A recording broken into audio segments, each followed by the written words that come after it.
One of the most difficult things about living in Idaho was the neglect, I guess is the best word for it. I tried to protect them as much as I could, and it's hard to see them like this, but I know that as they get older, it'll be all right. He shook off his blankie and turned over my circle, but as you can see, my circle bottle isn't leaking. But there was his blankie. There's their food dishes. Here's their beds. They love their beds. And I have a little heater going so it can, it feels warm on the floor kind of thing. And yeah, we're just thankful today to have this great opportunity of this apartment. Um, we're grateful for the many blessings that we have, including good food, good neighbors, good friends, good family, good people who are looking out for us. It's a little tough, guys. I mean, I was gaslit for almost 3 years. Yeah, I was brainwashed and gaslit for nearly 3 years, and there are days. I mean, look at him. He's shaking. He's still messing with his teeth. But and she's sound asleep behind me. Um, it's kind of hard coming out of that situation. You believe what he says. You believe. I mean, I believed in my heart of hearts that I wasn't worthy of a great and powerful love, and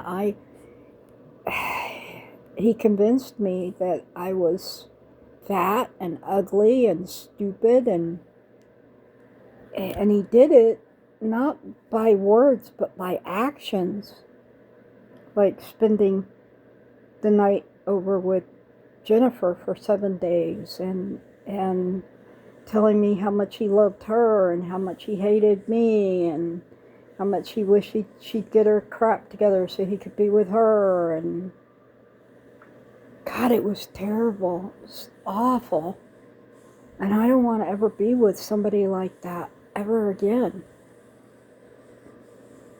I mean, the mental abuse was just horrendous. And now, I mean, I've been looking around, and it's nearly Valentine's Day, and I've been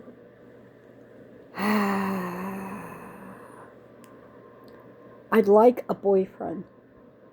I'd like a companion.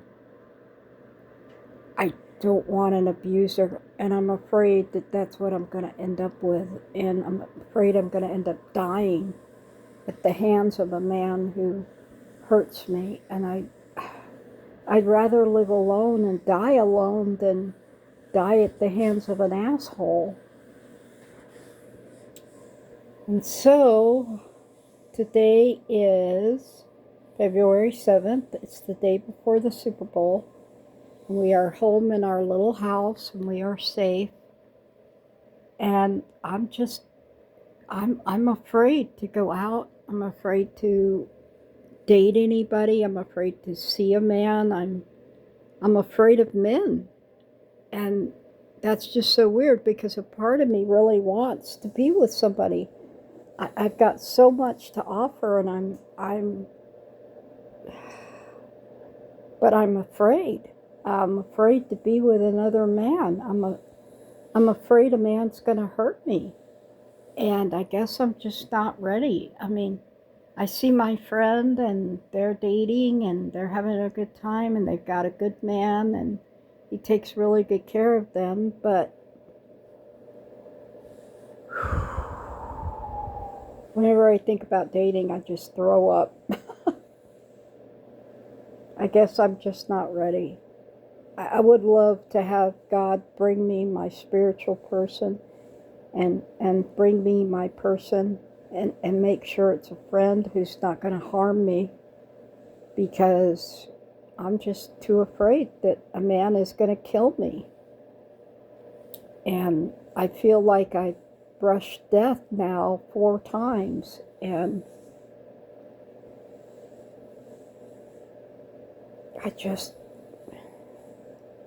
I'm afraid. I'm afraid of men now. And that's just the weirdest thing to actually come out and say, that I'm afraid. I'm I'm deathly afraid of men.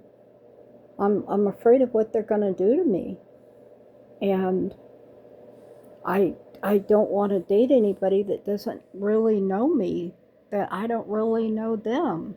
I mean, I know you're supposed to get to know them, and you know, I don't want to sleep with anybody. I'm afraid. I'm actually afraid. Men frighten me, and so do women at this point. Maybe I'll just be asexual. I don't know. But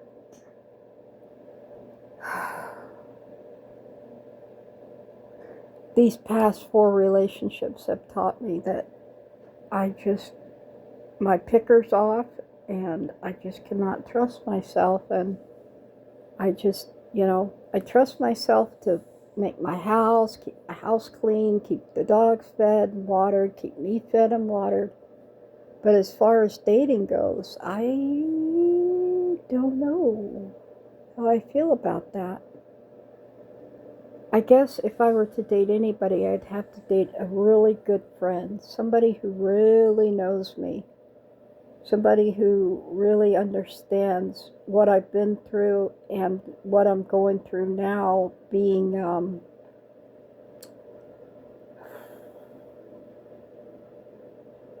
going through the deprogramming of it all. Because I realize I'm lovely, and I'm kind, and I'm sweet, and I've got a good head on my shoulders, and I'm doing really well. It's just I'm afraid, and I don't know if I'm ever going to get over this fear. Maybe next year, or maybe later on this year. Maybe this will be the year that God sends me the right person. But I'm not actively looking, that's for dang sure. Okay, guys,